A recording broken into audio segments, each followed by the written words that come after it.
So in this video, we're going to be talking about how to make Tumbler wraps seamless from ChatGPT to Canva so that you can sell them on Etsy or wherever you really want to sell them.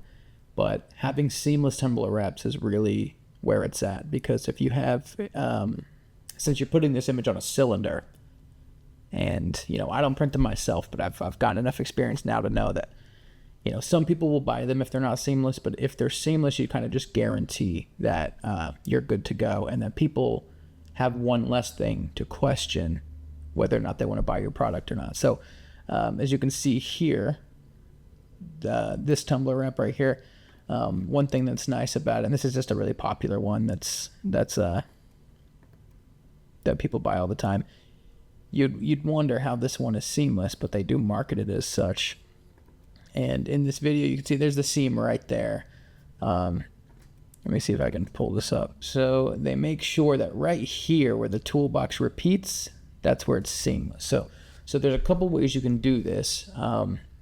You can play with this in Canva. If any other tools you have, I just personally use ChatGPT and Canva. I've worked with it a lot of different ways depending on the design. Like if it's just graphics, you can kind of manipulate it and do your own thing to cover the seam. But it took me finally one video, this older lady, with a simple solution in Canva that I just never thought of, and I'm going to share that with you now. So I haven't test run this. I'm going to run an image through ChatGPT right now. I just said create a 10 by 9 inch poster like of a tropical beach at sunset and make it seamless from left to right. AI is not really great at making things seamless. Apparently you can use tools like Kittl, which I've never used, but I just prefer to keep it easy. I'm lazy. I already have ChatGPT, so that's what I'm going to use in general most of the time to create an image. So I like to have it create images for me, and then I go from there inside Canva. Okay, so this is the image it generated for me. No extra tries. Normally I would want this to not be split down the middle like this, but maybe that's the kind of design you want. But for the sake of this tutorial, we're going to check and see if they really did make this seamless. Sometimes ChatGPT will actually do a good job at making something seamless, and sometimes it does not. So I'm going to pull this image in, and we're going to see if it truly is seamless or not, and an easy way for you to check. So I've pulled it in to Canva. Now I used to have dumb ways to check and see if this was seamless, and that's why before I started talking about this stuff on YouTube, I wanted to get some experience first, because you'll waste a lot of time doing stupid stuff until you figure out little simple hacks to make your life easier. So what I do to just check and see if this is seamless is I just pull it over here, I hold Alt and then click and drag next to it to see, does this thing actually look seamless? So as you can see here, if I can unselect, see right above the palm tree here, it's not really, like the sky is not perfectly seamless there.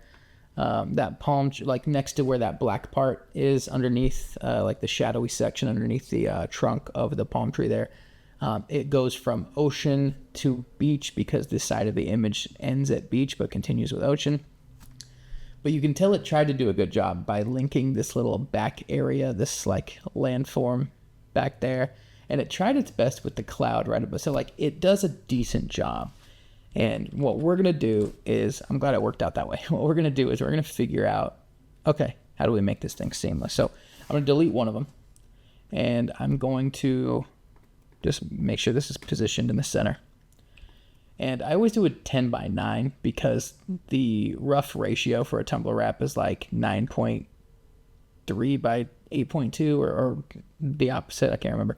And I'm just going to maximize that to where it is the full, the full dimension. Now, if you want to go reframe this, you technically can, but I'm going to only stretch it to where the edges fit right at the edge of the actual canvas space we're working with within Canva. Okay, now I'm going to pull this over, similar like what we did before, and I'm going to wait until it snaps to where the middle of the frame is on the edge, and then like the edge of the actual image is right in the direct center of the canvas.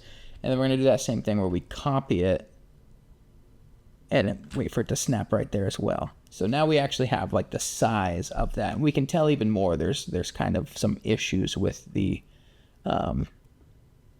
stuff there. So what I'm going to do now is I'm going to share this, download it, and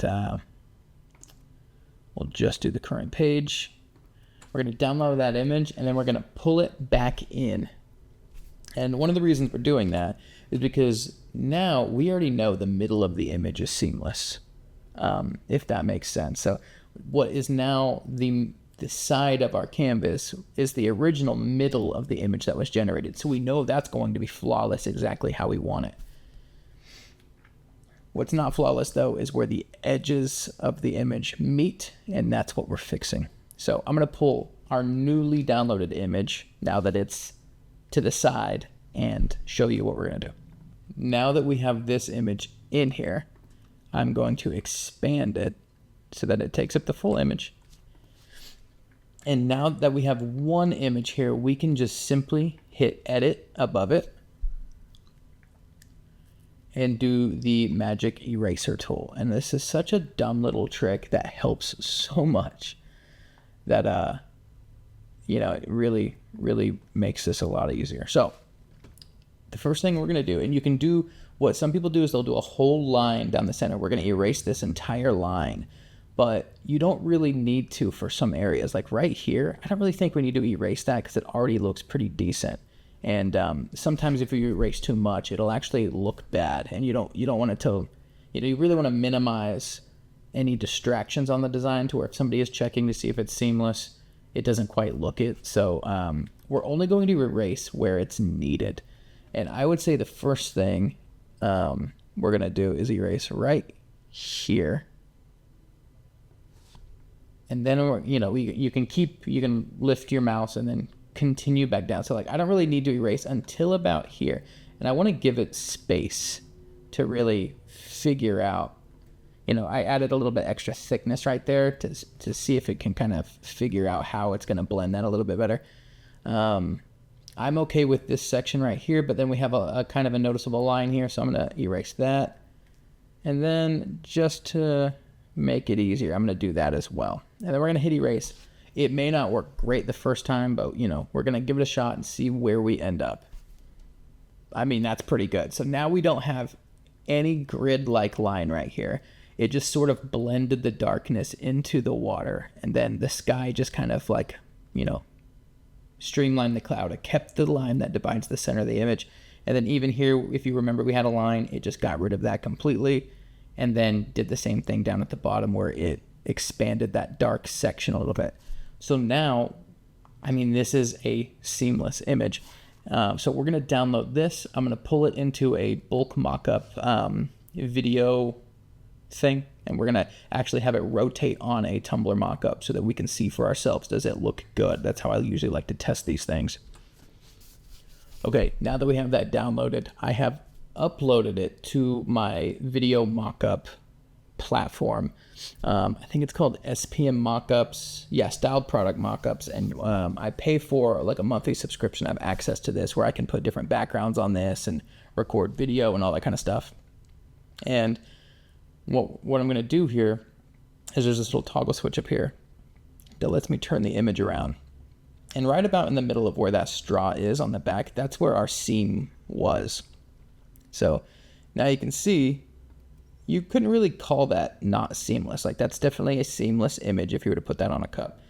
And of course the front of the image already looks good as well because there was no seam. So I'm going to back this up and I'm going to do a quick record. We're going to watch it spin, and then we're gonna see if it looks okay. So I'm just going to hit record. And this will be kind of what the video mockup looks like on the listing if you choose to use that. And that's what customers will see when they hover their mouse over the image thumbnail of your listing. That recording will pop up and they'll see the dynamic movement of that, which will be more eye-catching as well. And I like to do it on this platform. You can use glossy or matte. I like to do matte because so many people do glossy that matte really stands out and gives more detail on your image. So just another little quick tip for you. But honestly, that right there is the gist of the thing.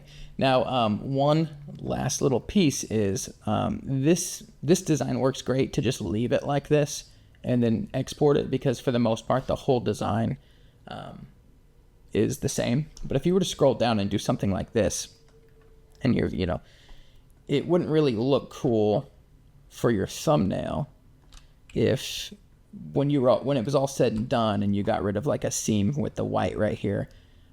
You could export this and use it for your Tumbler like visual video mockup like that.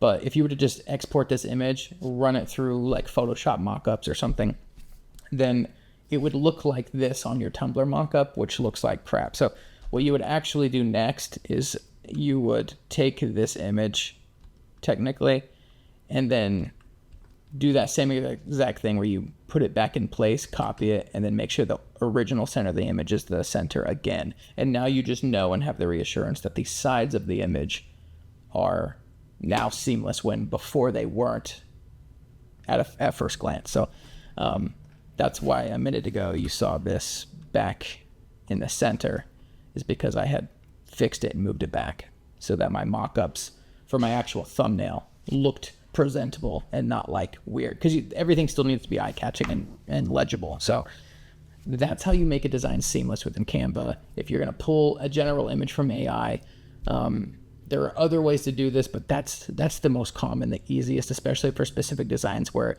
you're just kind of blurring an edge or having AI within Canva even supplement something that you erased so that it's just smooth on the back end. So thank you so much for watching.